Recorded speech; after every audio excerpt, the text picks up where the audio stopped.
en compagnie de la communauté musulmane, marquant un moment de spiritualité et d'unité, le chef de l'État a prié pour la paix, la prospérité et la cohésion sociale, non seulement pour le Burkina Faso, mais aussi pour le monde entier, ainsi que pour l'Alliance des États sahéliens, dans le cadre des efforts de coopération pour la stabilité et le développement.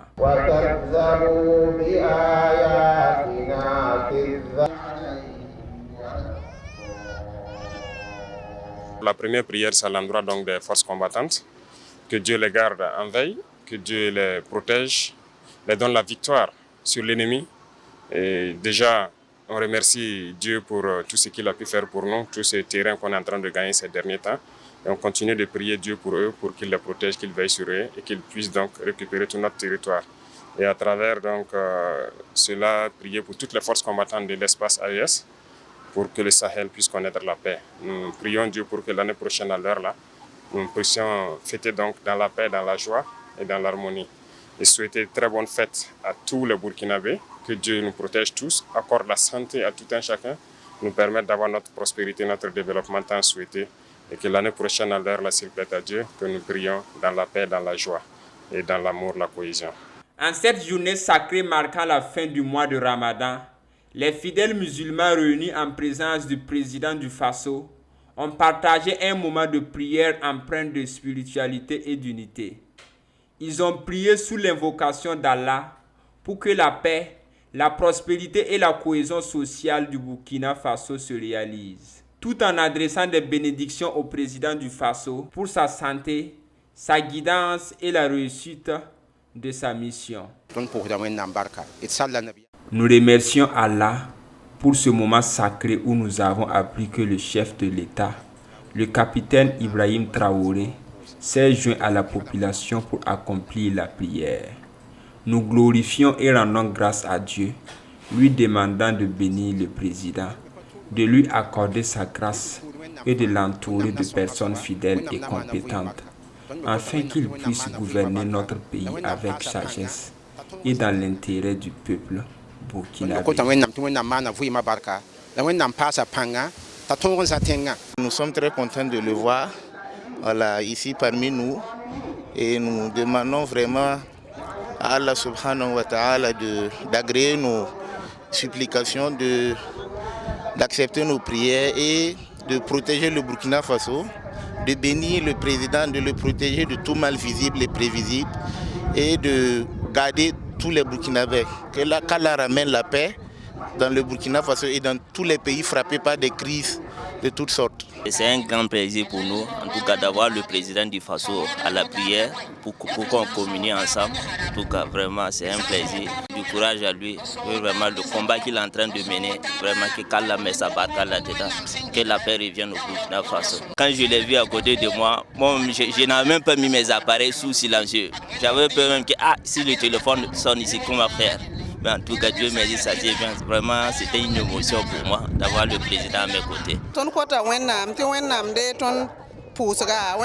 Nous demandons à Allah le miséricordieux d'exaucer nos prières et d'accepter notre jeûne durant ce mois béni de Ramadan. Nous lui exprimons notre gratitude pour nous avoir permis de communier avec notre président, le capitaine Ibrahim Traoré, en ce jour sacré de l'Aïd el-Fitr. Que Dieu, dans sa grande bonté, accorde au président la force, la sagesse et la guidance pour qu'il puisse gouverner le pays avec justice et servir le peuple avec droiture. Ce moment de prière partagé par le président du Faso et les fidèles musulmans a été un puissant symbole d'unité, de spiritualité et d'espoir pour la paix et la prospérité du Burkina Faso. Les bénédictions adressées au président et les invocations pour la stabilité et le bien-être de la nation et du monde entier témoignent de l'engagement commun pour un avenir harmonieux et solidaire.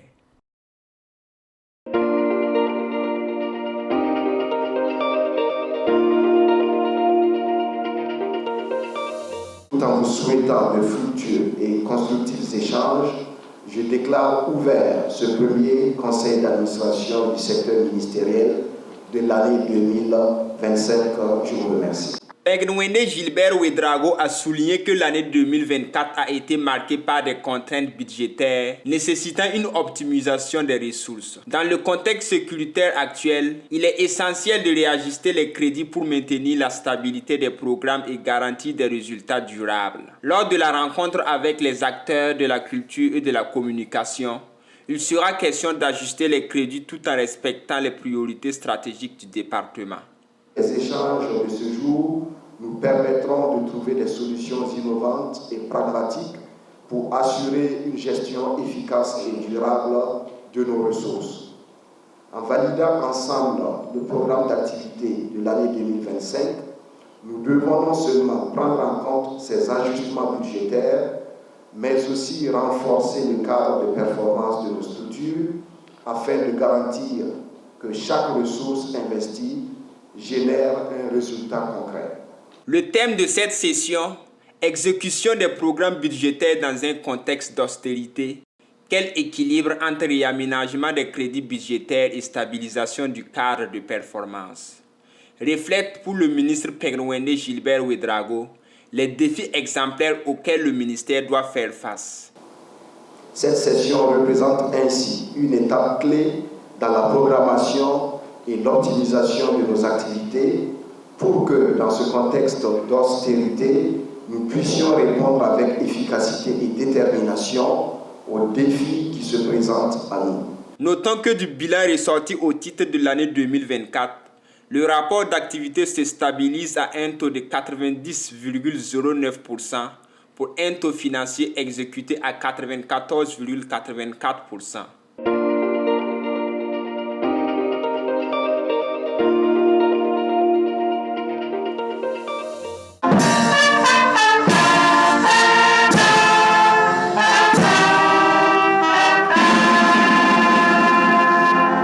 Le chef de l'État a salué le travail des forces combattantes et les progrès réalisés, appelant à la vigilance dans les zones apaisées.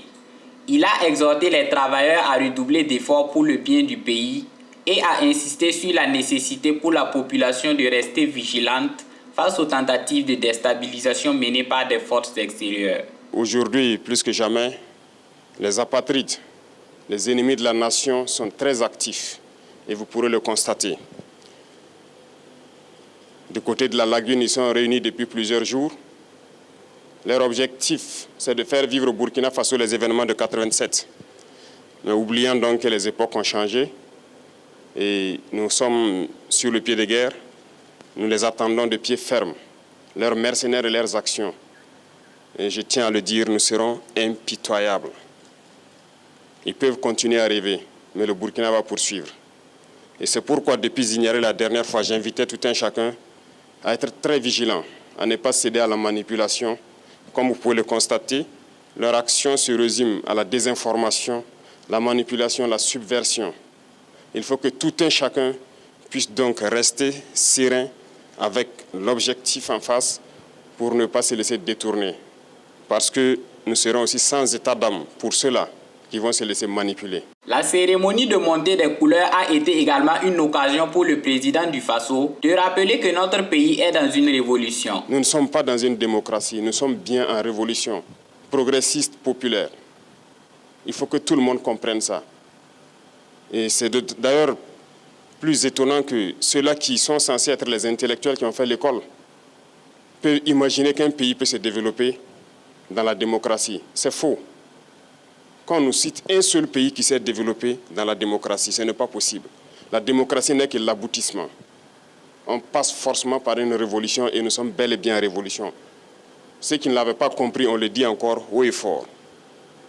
Il faut que tout le monde incorpore cela. Et notre rôle de communiquer, d'expliquer, de faire comprendre ce que c'est que notre révolution, nous allons continuer à le jouer. Aussi, le chef de l'État invite les Burkinabés à s'approprier cette donne, l'une des idées de démocratie, de liberté d'expression ou d'action qui font le lit du désordre et de l'indiscipline.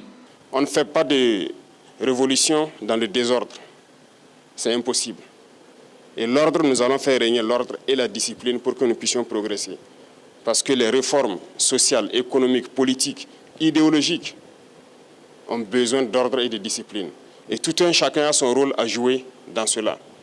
La cérémonie de montée des couleurs se déroule en plein cœur des journées nationales d'engagement patriotique et de participation citoyenne, placées sous le thème « Pour l'ordre et la discipline, je m'engage ».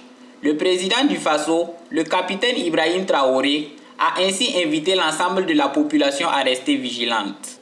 Pas plus qu'il y a quelques jours, des traîtres ont été arrêtés. Et qui j'appelle traîtres, c'est ceux-là qui sont parmi nous, qui continuent de travailler, d'être des agents pour des ambassades de pays impérialistes implantés au Burkina Faso. Certains ont été arrêtés et nous poursuivrons pour démasquer d'autres. Ils sont là dans notre administration, ils sont là dans les organisations de société civile, ils sont là dans les organisations politiques. Et ils manipulent les autres pour les amener sur des chemins, en tout cas, contraires au progrès de notre patrie. Et c'est lorsqu'on les arrête qu'on se rend compte qu'ils sont effectivement des agents de ces pays, des ambassades de ces pays impérialistes implantés aussi au Burkina. Restons vigilants, parce que notre révolution ne plaît pas à beaucoup de personnes.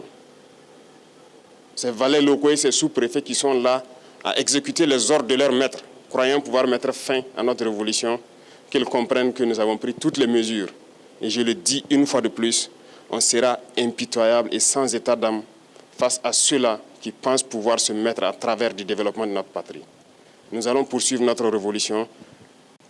Nous allons développer nos infrastructures, que ce soit du côté de la santé, du côté de l'éducation, que ce soit les infrastructures routières. Nous allons développer notre industrie, transformer ce que nous voulons et consommer ce que nous avons transformé.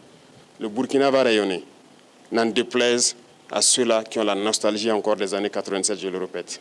Tout en réaffirmant sa volonté et sa détermination à poursuivre l'implémentation des projets et programmes avec un accent particulier sur la reconquête du territoire zone par zone, le chef de l'État appelle les travailleurs de la présidence du Faso à être des relais qui véhiculent l'idéologie de la révolution au sein des masses populaires de notre pays.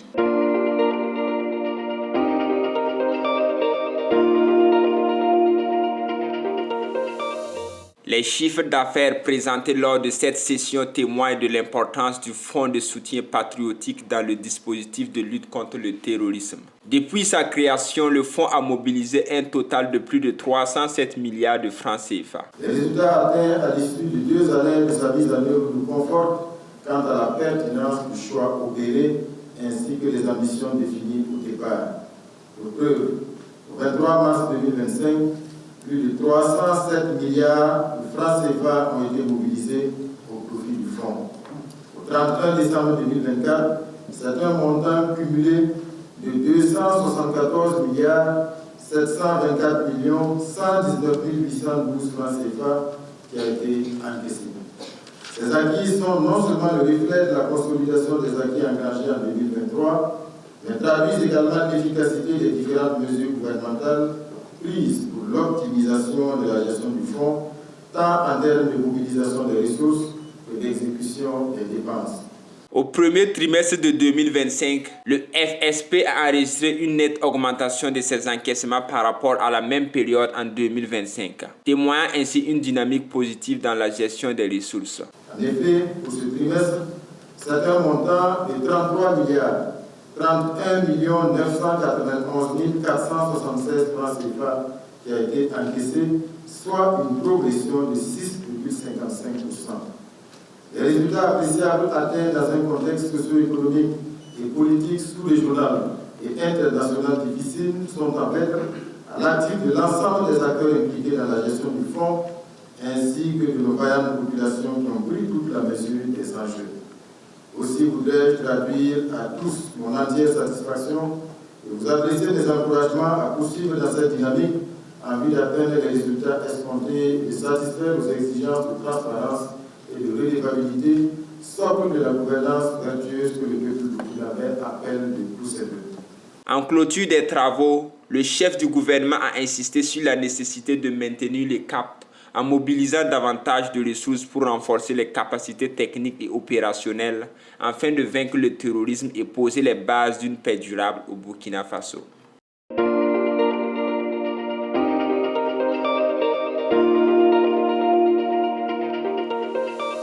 Pour le ministre délégué chargé des ressources animales et halieutiques Amadou Diko, Cette campagne annuelle de vaccination contre les maladies animales prioritaires vise à réduire l'impact de ces maladies sur l'économie nationale et sur la sécurité sanitaire des animaux. Pour cette année, la campagne a été lancée le 11 octobre et a été clôturée le 15 février passé. Donc pour la campagne 2024-2025, nous avons introduit des innovations majeures, notamment en matière de centralisation des opérations de vaccination. Les opérations de vaccination ont été centralisées dans une seule direction générale au sein du ministère et les opérations ont été menées exclusivement par l'administration publique. Nous avons également renforcé la logistique pour la distribution des vaccins partout dans le pays. Nous avons également modernisé ces campagnes de vaccination en introduisant des plateformes numériques qui ont permis le suivi des opérations de vaccination tout au long des 4 mois de vaccination. Et également, nous avons introduit des innovations en matière de paiement électronique directement par les éleveurs. Ces innovations majeures ont permis au ministère chargé des ressources animales et halieutiques d'atteindre des résultats encourageants. Nous avons pu vacciner 2 100 000 bovins contre la PPCB, ce qui représente une progression de 36% par rapport à l'année 2023. Pour la peste des petits ruminants, nous avons vacciné 3 500 000 petits ruminants contre la péripneumonie contagieuse bovine, ce qui représente une progression de plus de 194%. Pour la rage, nous avons pu vacciner 70 000 carnivores contre la rage, ce qui représente une progression de plus de 200% par rapport aux années antérieures. Pour les maladies des volailles, notamment la Newcastle, 13 700 000 volailles ont été vaccinées contre la maladie de Newcastle. Donc ce sont des résultats qui sont vraiment inédits, sans précédent et qui rentrent dans le cadre de l'offensive agro-pastorale et halieutique. Le ministre chargé de la Justice, Edaso Rodrigue Bayala, indique que ce décret s'inscrit dans l'application de la loi du 26 avril 2024 portant modification de la loi d'août 2015 qui porte statut de la magistrature. L'article 12 de cette loi dit clairement qu'il y a un quota qui est déterminé pour les agents de l'administration publique et à l'école d'entrée dans la magistrature. Donc ce même article 12 de la loi prévoit que le quota pour l'entrée à l'école de la magistrature sera déterminé par voie de décret. Donc le Conseil a examiné et adopté ce décret lors de ce Conseil des ministres. Le quota fixe 10% des places pour le personnel de l'administration publique et les conditions sont entre autres être âgé de moins de 45 ans, être un agent titularisé de l'administration publique d'État ou parlementaire, être titulaire d'une maîtrise ou d'un master en droit.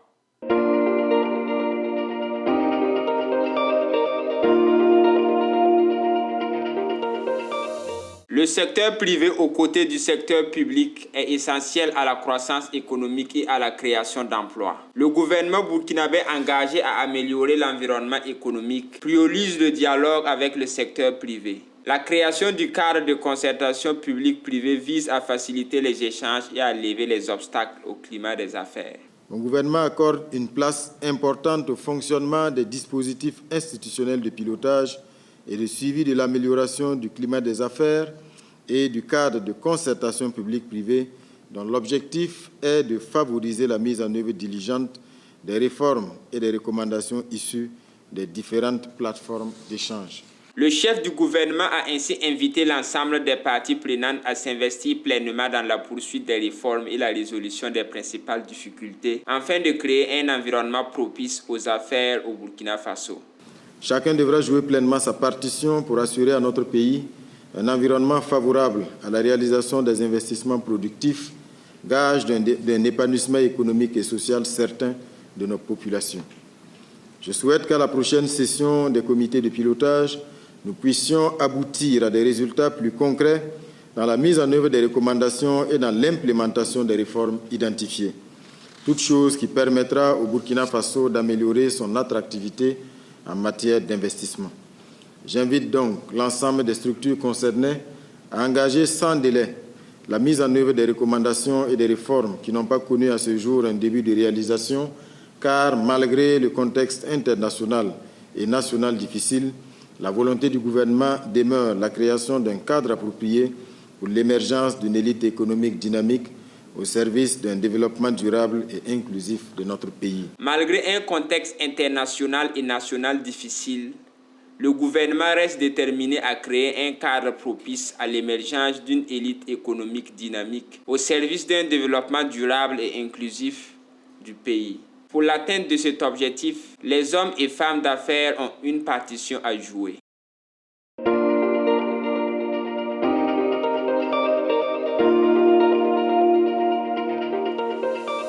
À sa sortie d'audience, la directrice de division de la Banque mondiale a exprimé sa gratitude au chef de gouvernement pour cette opportunité d'échange, tout en saluant la vision portée par les autorités burkinabées.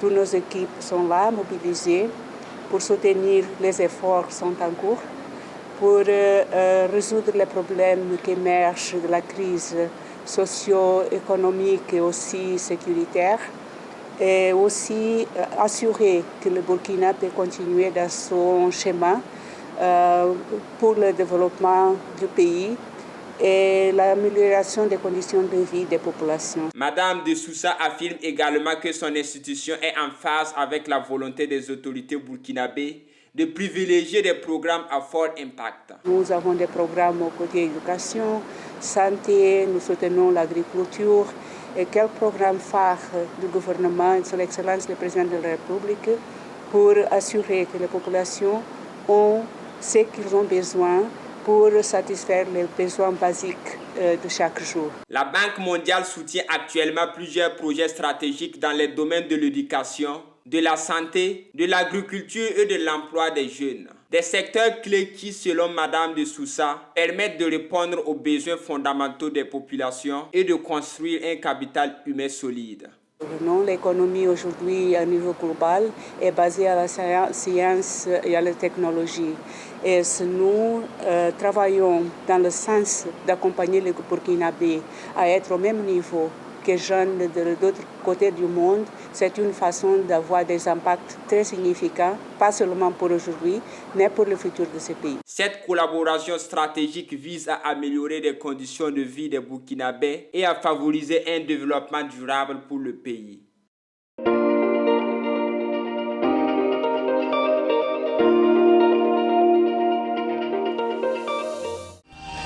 Sobre Web TV, la Web TV au-delà de vos attentes.